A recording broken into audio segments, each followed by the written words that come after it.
70평생 살아온 내 집이 하루아침에 사라졌습니다. 자식들은 해외여행 사진을 SNS에 올리고 있었고 나는 거리에 나앉을 위기였습니다. 하지만 저는 가만히 당하지 않았습니다. 오늘 제 복수 이야기를 들려드리겠습니다. 70년 인생이 하루아침에 무너졌습니다. 나 박영만, 올해 70입니다. 오늘 아침도 평소처럼 새벽 5시에 눈을 떴습니다. 70년을 살아온 몸은 알람 없이도 정확히 같은 시간에 깨어납니다. 창문을 열자 차가운 새벽 공기가 얼굴을 스쳤습니다. 베란다로 나가 화분들을 하나하나 살펴봤습니다. 장미, 제라늄, 허브들. 10년 넘게 키워온 것들입니다. 거실로 돌아와 창문을 닦았습니다. 매일 닦아도 먼지는 쌓이더군요. 유리에 비친 아침 햇살을 보며 하루를 시작하는 게 내 유일한 낙이었습니다. 이 집에서 40년을 살았습니다. 자식들을 키웠고 아내와 함께 늙어갔고 아내를 먼저 보내고도 여기 남았습니다. 벽지 한 장, 문고리 하나까지 내 손때가 묻지 않은 곳이 없습니다. 이 집이 바로 제 인생이었습니다. 그런데 그날 모든 게 달랐습니다. 우편함을 확인하는데 낯선 봉투가 하나 있었습니다. 법원 등기우편. 가슴이 철렁했습니다. 떨리는 손으로 뜯어보니 건물명 도소송 안내문이라고 적혀 있었습니다. 명도. 내가 왜 명도를 당합니까? 정신없이 내용을 읽었습니다. 이 집의 새 소유주가 나를 상대로 집을 비우라는 소송을 걸었다는 겁니다. 새 소유주? 내가 집을 판 적이 없는데? 손이 부들부들 떨렸습니다. 서류를 다시 보니 소유권 이전 날짜가 적혀 있었습니다. 한 달 전.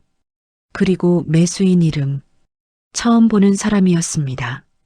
나는 곧바로 주민센터로 뛰어갔습니다. 70세 노인이 뛰는 모습이 우스웠겠지만 신경 쓸 여유가 없었습니다. 등기부등본을 발급받았습니다. 거기 적힌 내용을 보는 순간 숨이 막혔습니다. 소유권 이전 내역. 1차 박영만 박민수 증여, 한 달 전. 2차 박민수 김철호 매매, 2주 전. 매매 대금 4억 2천만 원. 민수, 내 큰아들입니다. 내가 모르는 사이에 내 이름으로 된 집을 증여받고 그걸 다시 팔아버린 겁니다. 4억이 넘는 돈을. 주민센터 직원이 조심스럽게 물었습니다. 어르신, 증여하신 거 모르고 계셨어요? 나는 대답할 수가 없었습니다. 모가지에서 목소리가 나오질 않았습니다. 요즘 이런 일이 많아요. 자식분이 부모님 도장 몰래 가져다 쓰시는 경우. 그제야 생각났습니다. 한 달 전 민수가 집에 왔을 때였습니다. 서류를 정리해드린다며 서랍을 뒤졌습니다. 그때 내 도장을 가져간 겁니다. 나는 자식을 의심할 줄 몰라서 그냥 믿고 맡겼습니다. 그 도장으로 내 집을 가로챈 겁니다. 집으로 돌아오는 길, 다리에 힘이 풀렸습니다. 버스 정류장 벤치에 주저앉았습니다. 지나가는 사람들이 힐끔힐끔 쳐다봤지만 신경 쓰이지 않았습니다. 왜 나한테 이러는 거야? 돈이 필요하면 말을 하지. 왜 몰래? 핸드폰을 꺼내 민수에게 전화했습니다. 신호음만 길게 울렸습니다. 받지 않았습니다. 다시 걸었습니다. 또 안 받았습니다. 문자를 보냈습니다. 민수야, 아빠다. 급한 일 있다. 전화 좀 해라. 30분이 지나도 답이 없었습니다. 딸 은희에게도 연락했습니다. 마찬가지였습니다.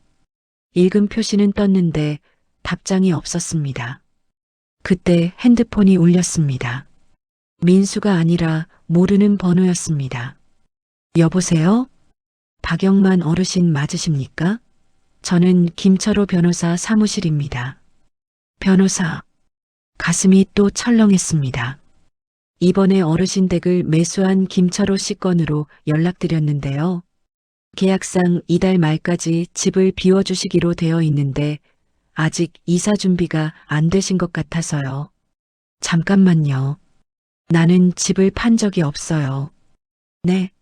그런데 등기부등 본상으로는 정상적으로 소유권이 이전됐는데요. 그게 내 아들이 내 몰래. 아, 그러시군요. 그럼 가족 간 문제인 것 같은데. 어르신, 죄송하지만 저희 의뢰인은 정당하게 돈을 주고 집을 샀기 때문에 법적으로 어르신이 비워주셔야 합니다. 그럼 나는 어디로 가라는 겁니까? 그건 가족분들과 상의하셔야 할 것 같습니다. 전화가 끊겼습니다. 나는 멍하니 앉아 있었습니다. 지나가는 아주머니가 물었습니다. 어르신, 괜찮으세요? 얼굴이 안 좋아 보이는데. 나는 고개를 저었습니다. 괜찮을 리가 없었습니다. 집으로 돌아왔습니다. 아직은 내 집인 이곳에. 하지만 이제 얼마나 더 여기 있을 수 있을까요? 현관문을 열고 들어서니 모든 게 그대로였습니다. 내가 닦아놓은 창문, 내가 물 준 화분들, 내가 평생 모은 물건들, 거실벽에 걸린 가족 사진을 봤습니다. 민수와 은희가 어렸을 때 찍은 사진. 둘 다 해맑게 웃고 있었습니다. 나도 웃고 있었습니다. 그때는 좋았는데 소파에 주저앉았습니다. 힘이 하나도 없었습니다. 그날 저녁 밥을 먹지 못했습니다. 입맛이 없었습니다. 그냥 소파에 누워 천장만 바라봤습니다. 민수는 왜 이런 짓을 한 걸까요?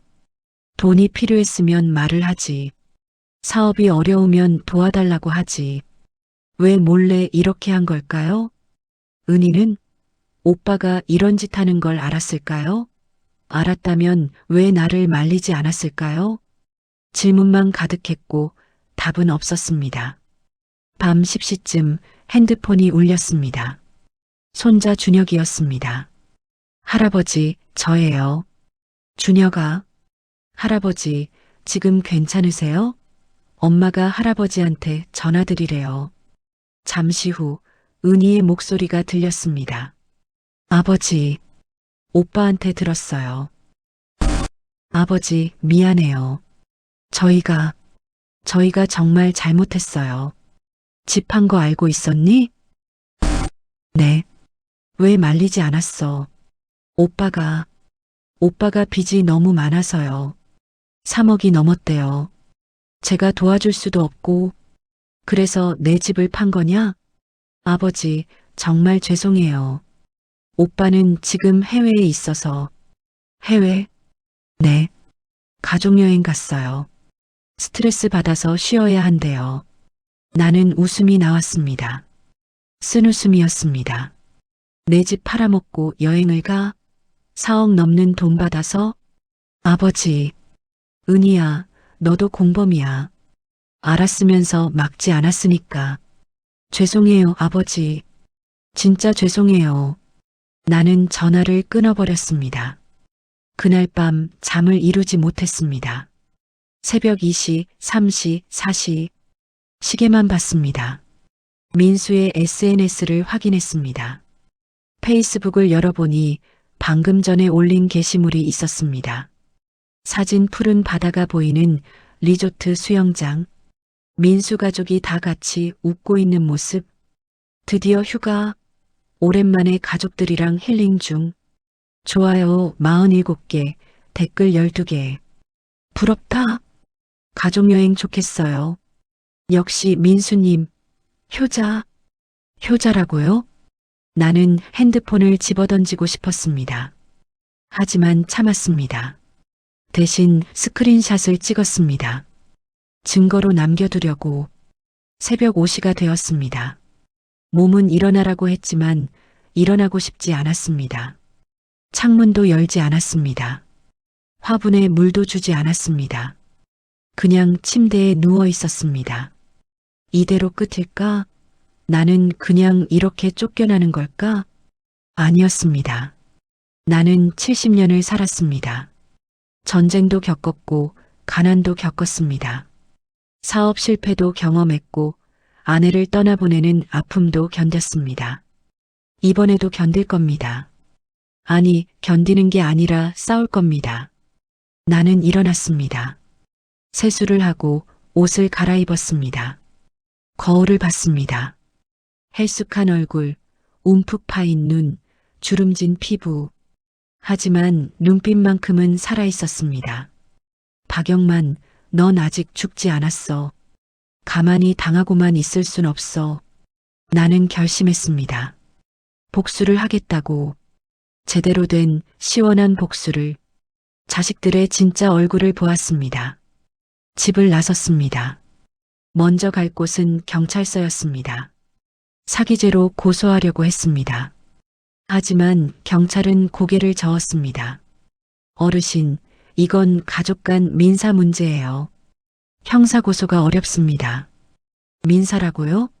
내 집을 몰래 팔아먹었는데 증여받은 사람이 처분한 거라서요. 어르신이 증여 당시에 동의하셨다고 볼 수 있어요. 나는 동의한 적 없어요. 하지만 서류상으로는 어르신 도장이 찍혀 있고 나는 경찰서를 나왔습니다. 허탈했습니다. 다음은 법률구조공단이었습니다. 무료 법률 상담을 받을 수 있다고 들었습니다. 변호사는 내 이야기를 듣더니 한숨을 쉬었습니다. 어르신, 솔직히 말씀드리면 소송으로 집을 되찾기는 쉽지 않습니다. 왜요? 일단 증여 자체를 무효화해야 하는데 어르신이 판단 능력이 없는 상태였다는 걸 증명해야 합니다. 치매 진단서 같은 게 있으세요? 없어요. 나는 멀쩡해요. 그럼 어렵습니다. 그리고 설령 증여를 무효화해도 이미 제3자에게 매매가 완료된 상태라. 그럼 나는 어떻게 해야 합니까? 자녀분과 합의하는 게 최선입니다. 매수자한테 계약금의 2배를 배상하고 계약을 취소하는 방법이 있긴 합니다만 그 돈은 누가 냅니까? 자녀분들이 내셔야죠. 나는 씁쓸하게 웃었습니다. 민수가 그럴 리 없었습니다. 집으로 돌아오는 길에 동네 슈퍼에 들렀습니다. 우유랑 빵을 사려고 했습니다. 카운터에서 계산하는데 슈퍼 주인 아주머니가 물었습니다. 어르신, 요즘 얼굴이 안 좋아 보이시는데 어디 편찮으세요? 아니요, 괜찮습니다. 거짓말. 뭔가 있으시네. 말해보세요. 아주머니는 30년 넘게 이 동네에서 슈퍼를 한 분이었습니다. 나도 30년 넘게 단골이었고요. 사실은 집을 잃을 것 같아서요. 네, 무슨 소리예요? 나는 조용히 이야기를 털어놨습니다. 자식이 몰래 집을 팔았다는 것, 이제 쫓겨날 처지라는 것. 아주머니는 듣다가 카운터를 탁 쳤습니다. 세상에, 이게 무슨 일이에요? 요즘 젊은 것들이 부모를 뭘로 아는 거예요? 목소리가 커지자 슈퍼 안에 있던 다른 손님들도 귀를 기울였습니다. 영감님, 그거 경찰에 신고하셔야죠. 신고해봤는데 민사래요. 그럼 변호사 선임하세요. 돈이 없어서. 손님들이 웅성거렸습니다. 모두 분노하는 표정이었습니다. 요즘 그런 일이 진짜 많대요. 우리 고모부도 비슷한 일 당하셨어요. 자식이 부모 집 팔아먹는 게 말이 됩니까? 그때 한 아주머니가 말했습니다. 영감님, 경로당에 가보세요. 거기 가면 비슷한 일 겪으신 분들 많을 거예요. 나는 고개를 끄덕였습니다. 경로당으로 갔습니다. 평소에는 일주일에 한두 번 가던 곳인데 요즘은 발길이 뜸했습니다. 들어서자마자 장모 할머니가 달려왔습니다. 영감님, 어디 아프세요? 왜 이렇게 안 나오셨어요? 아니요, 그냥. 얼굴이 왜 그래요? 밥은 먹고 다녔어요? 나는 또다시 이야기를 해야 했습니다. 경로당에 있던 어르신들이 모두 모여들었습니다. 뭐라고요? 집을? 자식이? 세상에. 이수진 어르신이 내 손을 잡았습니다. 영만 씨, 나도 비슷한 일을 겪었어요. 네. 내 딸이 5년 전에 내 명의로 대출을 받았어요. 3천만 원. 나는 몰랐어요. 나중에 독촉장이 날아오고 나서야 알았죠. 그래서 어떻게 하셨어요? 결국 내가 갚았어요. 평생 모은 돈으로. 딸은 지금까지 한 푼도 안 갚았어요. 다른 어르신도 말했습니다. 나는 아들이 내 통장을 몰래 비웠어요. 2천만 원. 노후 자금이었는데 나는 며느리가 내 보증을 섰어요. 몰래. 지금 빚쟁이들이 날 찾아다녀요. 나는 충격받았습니다. 나만 당한 게 아니었습니다. 이렇게 많은 어르신들이 자식들한테 당하고 있었습니다. 왜 가만히 계세요? 고소하셔야죠. 고소? 자식을 감옥에 보내겠어요? 그럼 동네에서 뭐라고 하겠어요? 맞아요. 창피해서 말도 못해요. 자식이 못나도 내 자식인데. 어르신들의 목소리는 체념으로 가득했습니다. 나는 답답했습니다. 왜 우리가 창피해야 합니까? 잘못한 건 자식들인데. 어르신들, 우리가 잘못한 게 아니에요. 우리가 숨어 지낼 이유가 없어요. 그래도 저는 가만히 있지 않을 겁니다. 제대로 싸울 겁니다. 그날 밤 나는 민수에게 다시 전화했습니다. 이번에는 받았습니다. 네, 아버지. 목소리가 피곤해 보였습니다. 언제 들어오냐? 일주일 후에요. 집 판 거 설명 좀 해라. 아버지, 그건 제가 돌아가서 말씀드릴게요. 지금 말해. 아버지, 지금 가족들이랑 있어서. 순간 머리끝까지 화가 치밀었습니다. 너는 지금 내 집 팔아먹은 돈으로 가족여행 가서 즐기고 있구나. 너희 아버지는 거리에 나앉을 판인데. 아버지, 그게 아니라. 그럼 뭐냐? 4억 넘게 받았으면 일부라도 나한테 보내든지 아니면 전세라도 알아봐 주든지 해야 하는 거 아니냐? 민수야, 너 지금 인간이냐? 아버지, 넌 내 아들이 아니야. 더 이상 아버지라고 부르지 마. 나는 전화를 끊어버렸습니다. 손이 떨렸습니다. 분노 때문인지 슬픔 때문인지 알 수 없었습니다. SNS를 다시 확인했습니다. 민수와 은희의 계정. 민수는 또 사진을 올렸습니다. 리조트 레스토랑에서 찍은 가족 사진. 다들 와인잔을 들고 웃고 있었습니다. 가족과 함께하는 시간이 최고. 은희도 스토리를 올렸습니다. 해변 선셋 사진. 힐링 중. 나는 스크린샷을 또 찍었습니다. 하나하나 다 모았습니다. 그리고 메모장을 꺼냈습니다. 손으로 직접 적었습니다. 증거 목록. 등기부등본 증여 및 매매 내역. 명도소송 서류. 민수의 SNS 게시물 여행 사진, 날짜. 과거 문자 담보대출 거절 내용. 통장 내역 4억 입금 확인 필요. 해야 할 일. 언론 접촉. 민원 제기. 동네 주민들한테 알리기.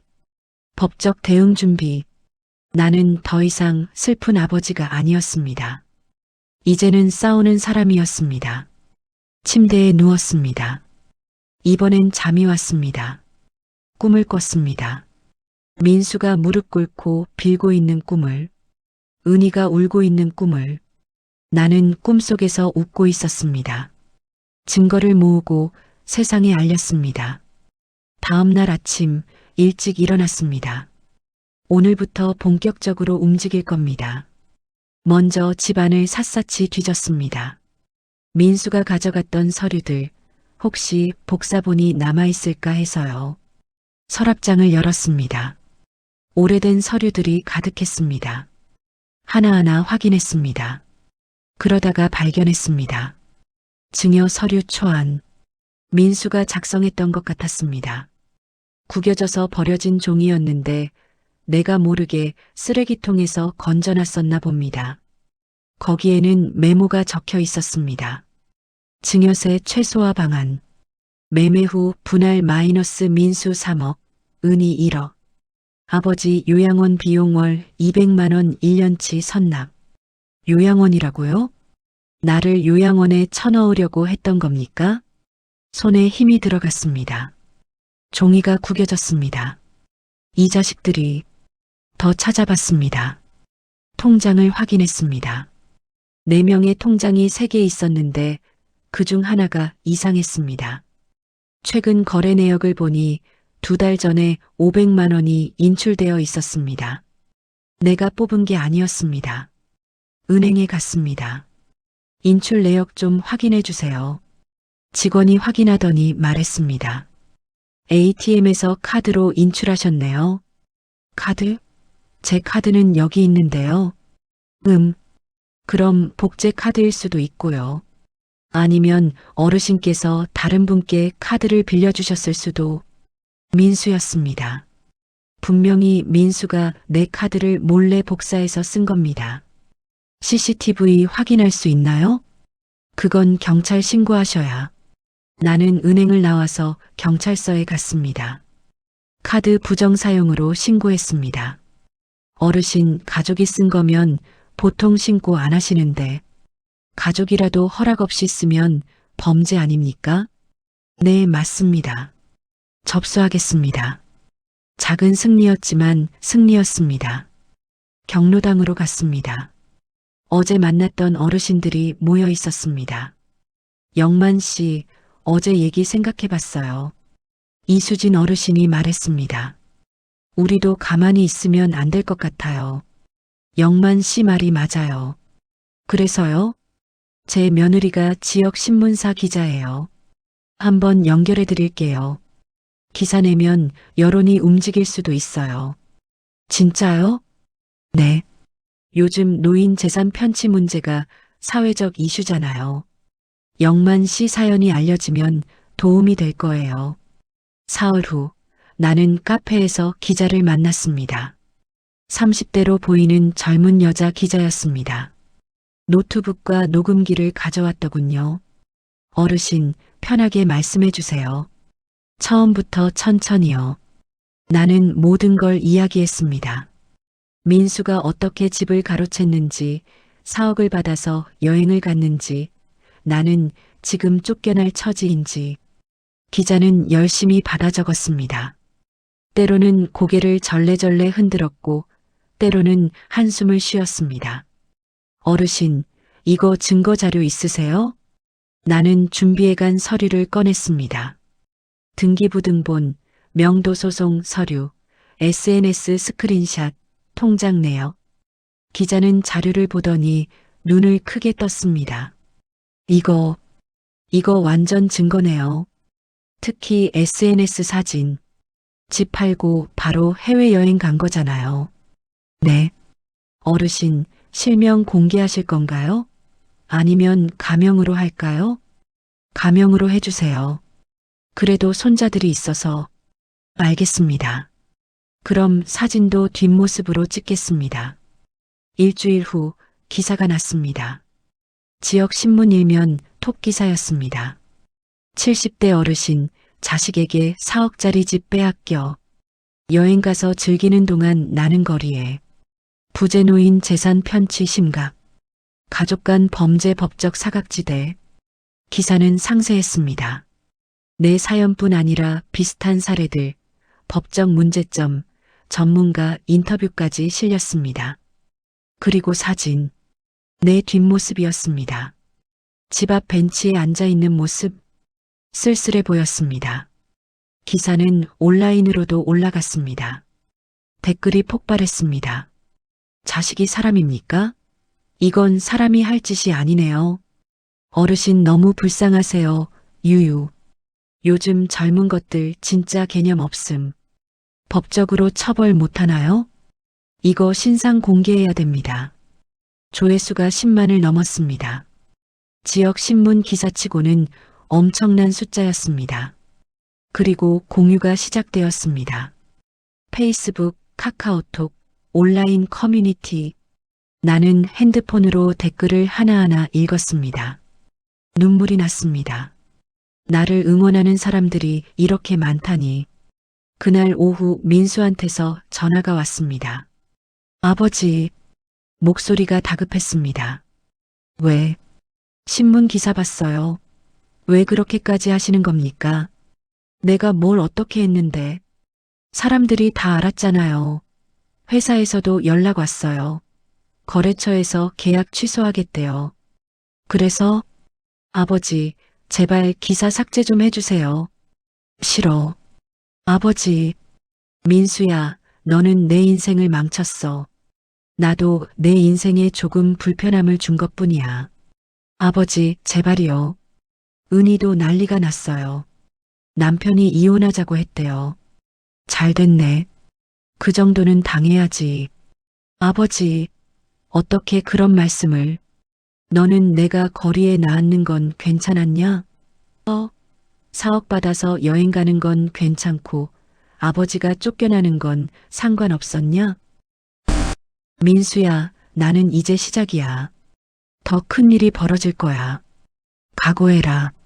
전화를 끊었습니다. 속이 시원했습니다. 정말로 사이다 같았습니다. 그날 저녁 경로당 어르신들이 내 집으로 찾아왔습니다. 영만 씨, 기사 봤어요. 대단하세요. 우리도 용기 얻었어요. 장모 할머니가 소주를 들고 왔습니다. 오늘은 축하주 한 잔 해야죠. 우리는 조촐하게 술잔을 나눴습니다. 영만 씨, 앞으로 어떻게 할 거예요? 일단 여론을 더 모아야죠. 그리고 법적으로 대응할 겁니다. 우리도 도울 거예요. 고맙습니다. 그날 밤 혼자 남았을 때 나는 거울을 봤습니다. 헬쑥했던 얼굴에 생기가 돌아왔습니다. 눈빛도 달라졌습니다. 나는 할 수 있어. 나는 이길 거야.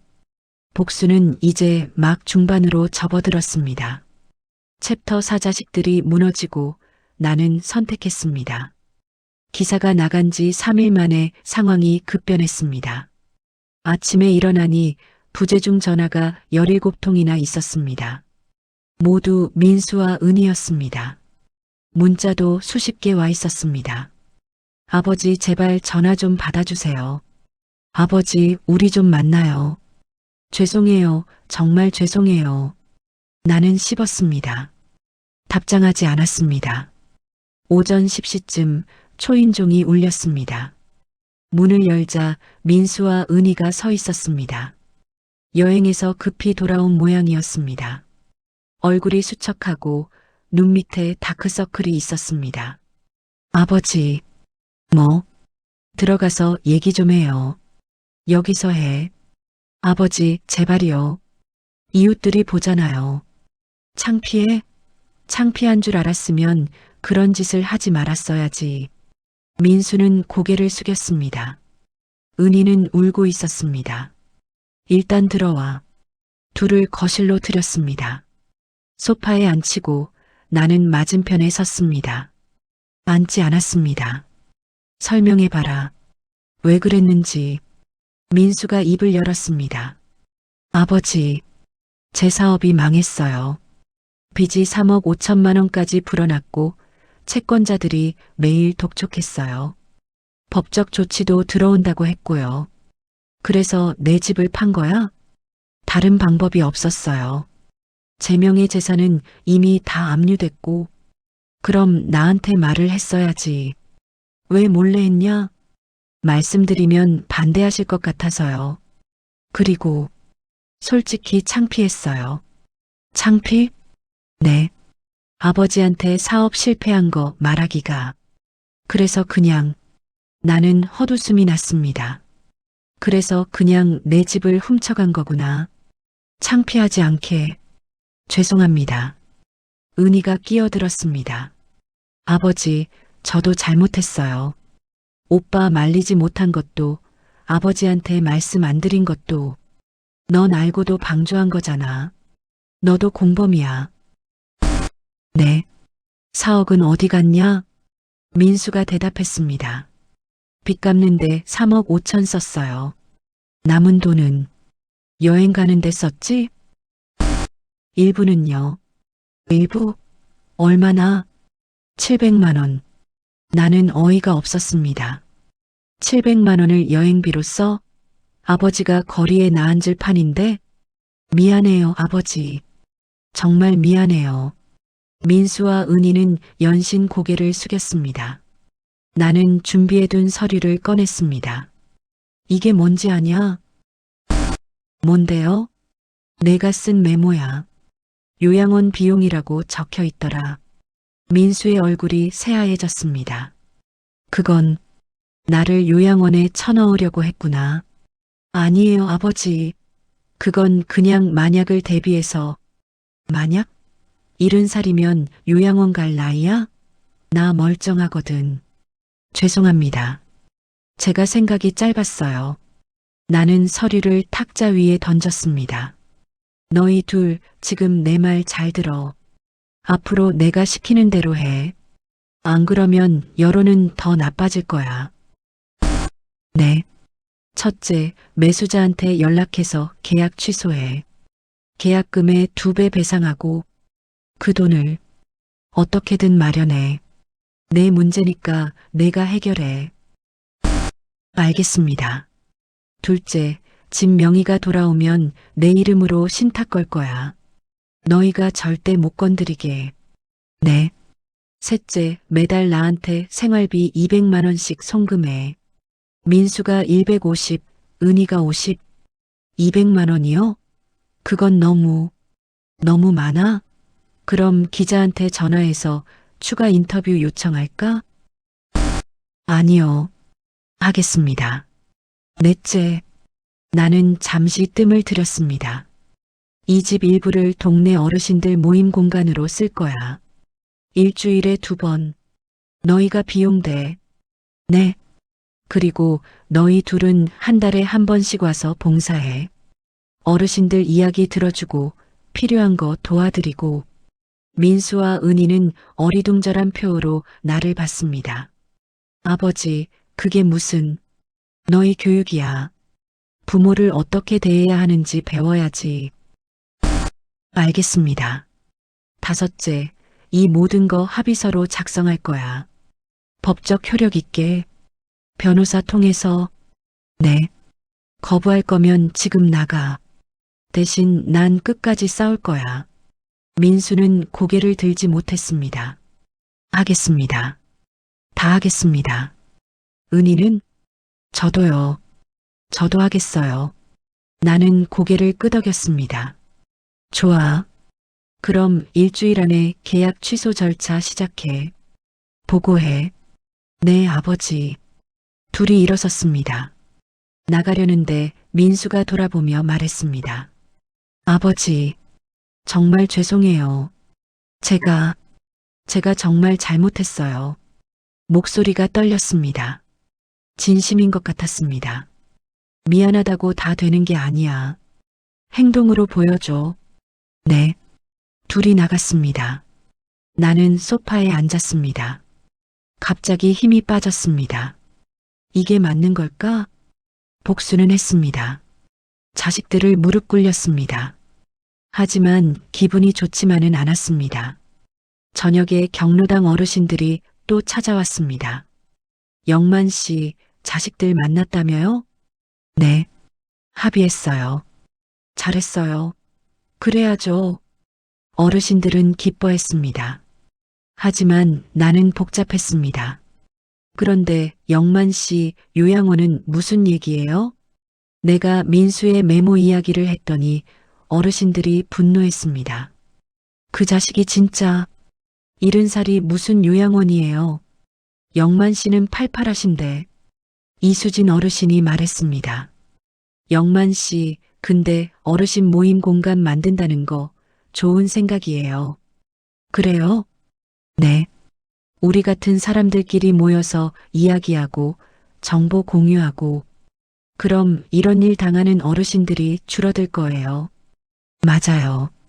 혼자 숨어 지내지 말고 다 같이 대응해야죠. 나는 고개를 끄덕였습니다. 그래, 이게 진짜 복수야. 나만 해결하는 게 아니라 다른 사람들도 돕는 거. 일주일 후 민수가 연락했습니다. 아버지, 매수자랑 협상 완료했어요. 계약 취소하기로 했어요. 배상금은 8,400만 원. 은희가 집 담보로 대출받아서 마련했어요. 그래. 다음 주에 등기 넘어갑니다. 알았다. 나는 전화를 끊고 창밖을 봤습니다. 곧 이 집이 다시 내 이름으로 돌아옵니다. 하지만 기쁘지만은 않았습니다. 뭔가 잃어버린 것 같아. 무엇을? 자식들을? 아니었습니다. 자식들은 이미 오래전에 잃어버렸습니다. 내가 알지 못했을 뿐. 그날 밤 꿈을 꿨습니다. 민수와 은희가 어렸을 때 꿈이었습니다. 둘이 내 손을 잡고 공원을 걷고 있었습니다. 행복했습니다. 꿈에서 깨어나니 눈가가 젖어 있었습니다. 진짜 복수는 용서가 아니라 변화였습니다. 한 달 후 등기부등본을 받아들었습니다. 소유자 명의 박영만. 집이 다시 내 것이 되었습니다. 하지만 이제는 달랐습니다. 신탁이 걸려 있었습니다. 내가 죽기 전까지 누구도 이 집을 마음대로 처분할 수 없습니다. 거실을 정리했습니다. 소파를 하나 더 들여놓고 테이블을 3개 배치했습니다. 벽에는 장모 할머니가 써준 글씨를 액자에 넣어 걸었습니다. 우리들의 공간 마이너스 함께하는 노년. 화요일 오후 2시 초인종이 울리기 시작했습니다. 장모 할머니, 이수진 어르신, 그리고 경로당에서 만난 여러 어르신들이 하나둘 도착했습니다. 영감님 집이 정말 좋네요. 여기서 모임하니까 편하겠어요. 거실이 어르신들로 가득 찼습니다. 나는 직접 내린 커피를 나눠드렸습니다. 우와, 영만 씨 커피 솜씨 좋네요. 요즘 유튜브로 배웠어요. 다들 웃었습니다. 오후 3시 민수와 은희가 왔습니다. 손에는 과일 바구니와 빵을 들고 있었습니다. 표정이 어색했습니다. 안녕하세요, 어르신들. 민수가 인사했습니다. 어르신들은 차갑게 쳐다봤습니다. 다들 민수가 뭘 했는지 알고 있었으니까요. 앉아요. 내가 말하자 둘이 조심스럽게 앉았습니다. 자, 오늘은 민수와 은희를 소개할게요. 제 자식들이에요. 그리고 나는 잠시 뜸을 들였습니다. 저한테 큰 잘못을 한 사람들이기도 하죠. 어르신들이 웅성거렸습니다. 이 친구들이 앞으로 한 달에 한 번씩 여기 와서 봉사할 거예요. 어르신들 이야기 들어드리고 도와드릴 거예요. 민수가 일어나서 고개를 숙였습니다. 죄송합니다. 제가 아버지한테 정말 큰 죄를 지었습니다. 은희도 고개를 숙였습니다. 저도 죄송해요. 한 어르신이 물었습니다. 그래서 뭘 배웠어요? 민수는 잠시 망설이다가 대답했습니다. 부모님도 사람이라는 걸요. 존중받아야 할 사람이라는 걸. 그것도 모르고 살았어요? 네. 부끄럽지만 몰랐어요. 나는 민수를 봤습니다. 진심으로 반성하는 것 같았습니다. 그날 오후 민수와 은희는 어르신들을 정성껏 도왔습니다. 무거운 짐을 옮기고 핸드폰 사용법을 알려드리고 이야기 상대가 되어드렸습니다. 한 어르신이 민수에게 물었습니다. 민수 씨, 요즘 자식들은 왜 다 이래요? 부모 무시하고. 민수는 한참을 생각하더니 대답했습니다. 바쁘다는 핑계를 대죠. 그런데 사실은 불편한 거예요. 부모님 만나는 게 불편? 네. 부모님은 늙어가시는데 나는 그걸 보기 싫은 거죠. 그래서 피하게 되고 그러다 보면 점점 멀어지고. 민수의 목소리가 작아졌습니다. 저도 그랬어요. 아버지가 혼자 사시는 게 걱정되긴 했는데 찾아뵙기는 귀찮았어요. 그래서 가끔 전화만 하고. 그래서 집을 판 거예요? 네. 빚 때문이기도 했지만 솔직히 아버지랑 대화하기 싫었던 거예요. 그냥 문제를 돈으로 해결하려고 했죠. 어르신들은 고개를 끄덕였습니다. 저녁 6시 어르신들이 하나둘 돌아갔습니다. 민수와 은희만 남았습니다. 설거지를 하고 있었습니다. 나는 베란다에 나가 있었습니다. 화분에 물을 주면서 둘을 지켜봤습니다. 은희가 설거지하면서 울고 있었습니다. 오빠, 나 진짜 후회돼. 나도. 아빠한테 어떻게 그럴 수 있었지? 나 진짜 나쁜 사람이었어. 우리 둘 다 나빴어. 나는 거실로 들어갔습니다. 너희들. 둘이 놀라서 돌아봤습니다. 아버지, 고생했다. 오늘. 네. 다음 달에도 와. 네, 아버지. 꼭 올게요. 둘이 집을 나섰습니다. 문 앞에서 민수가 돌아봤습니다.